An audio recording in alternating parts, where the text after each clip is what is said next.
the government has increased capital expenditure by 9% along with the 7 high-speed rail corridors. Does this meet corporate and infrastructure sector expectations, sir?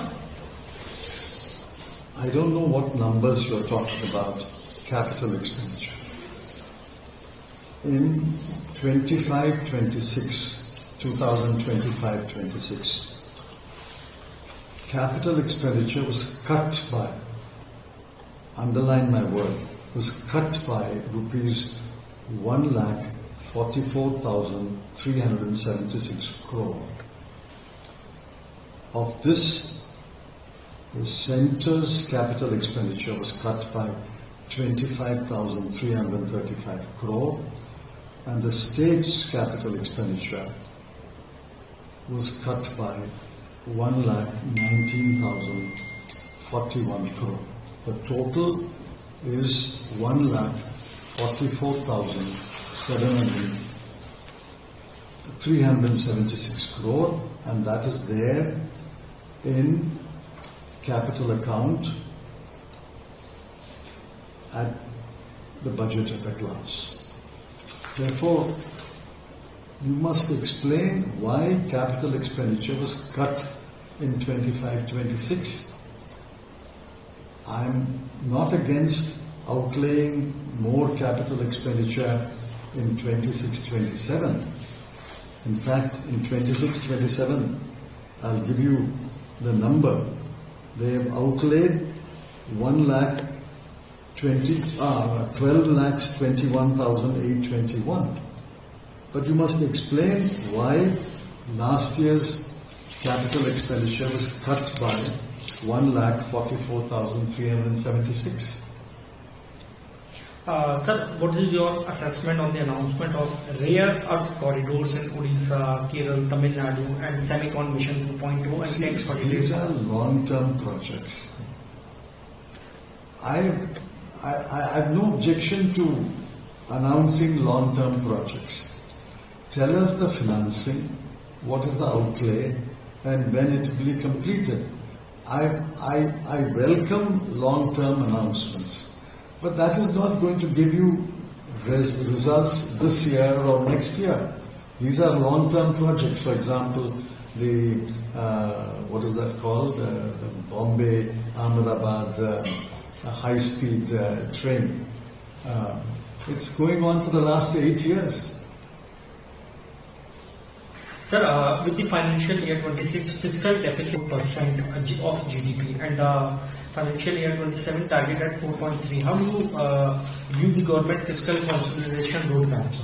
That is not enough at all. Let me explain. In 25-26, the budget estimate was 4.4 and the revised estimate is 4.4.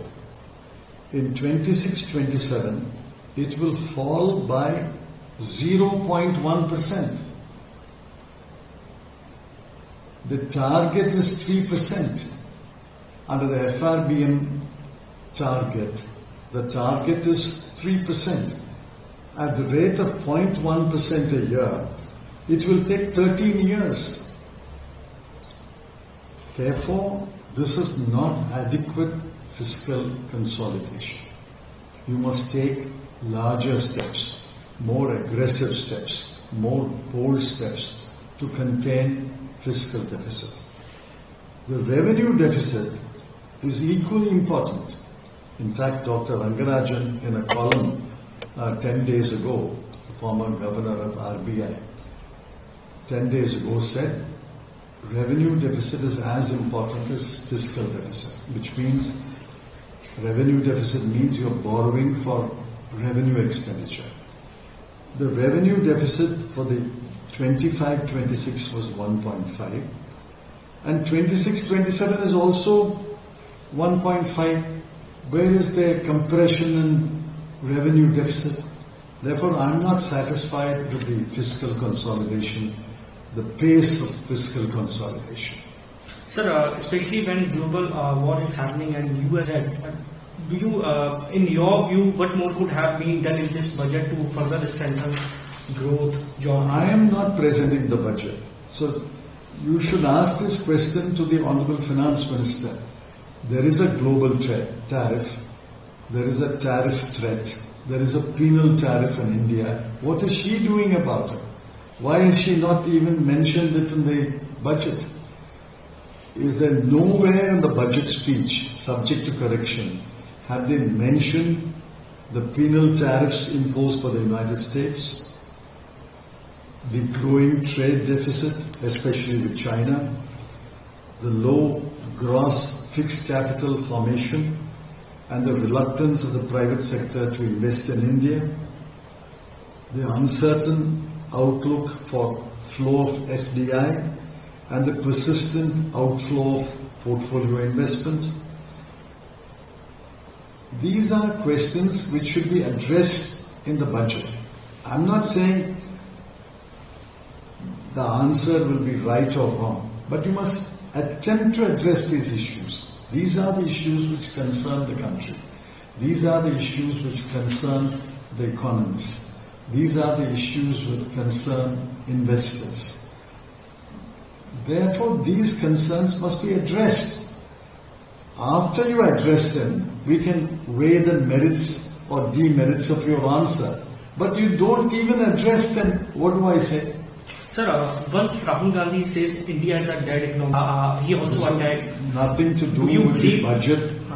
Don't rake up old statements in a different context. Let's talk about the budget. Would you like to challenge Nirmala Sitharaman after this budget for the debate, sir? What debate?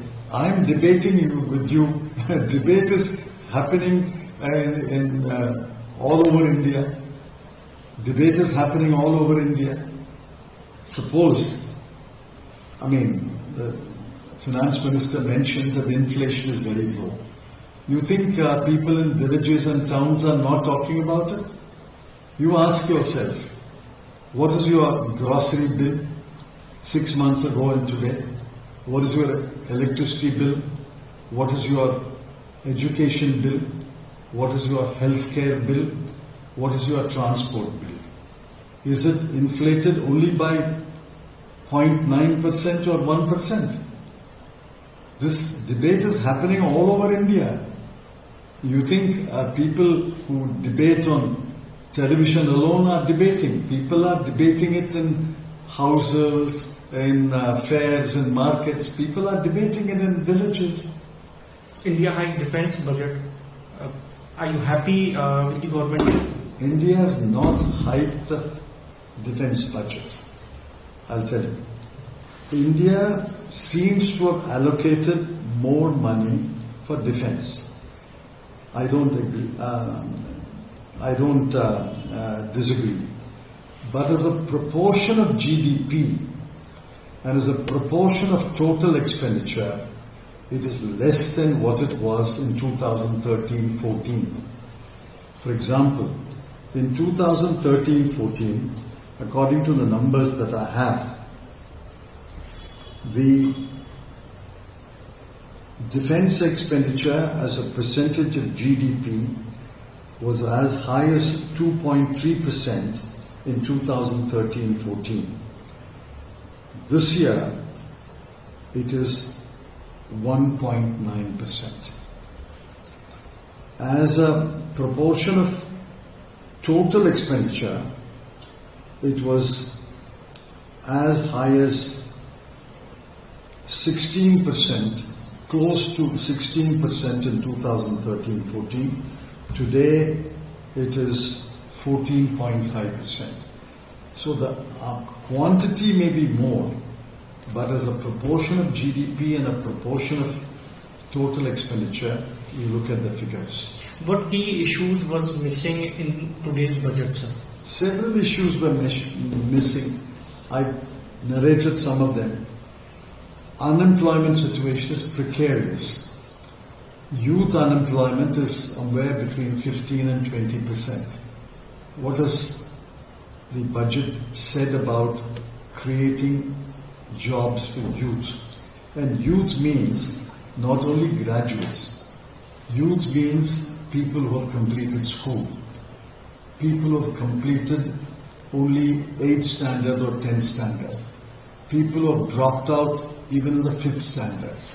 This is a peculiar problem in India. We have to provide for different levels of education for our youth. What are the jobs created?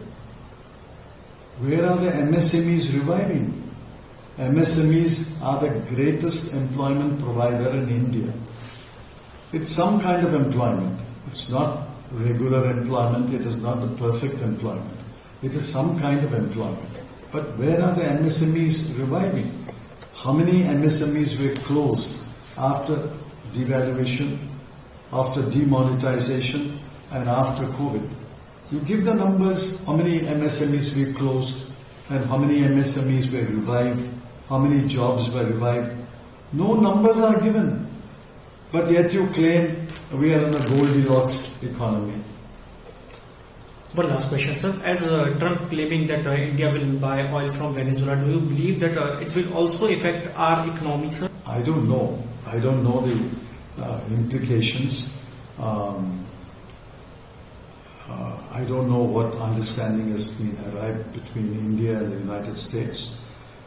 We should buy oil wherever it's available. I agree, whether it's Russia or Venezuela or whatever. But our oil purchases from Russia dropped sharply because of the US threat. Now, if we can buy oil from Venezuela at a reasonable price, why not? But I don't know what complications will arise. I don't know. It's only the Foreign Ministry and the Prime Minister's office will know whether there are any complications in buying oil from Venezuela. For more of such videos, do like, share and subscribe to ET Now Swadesh.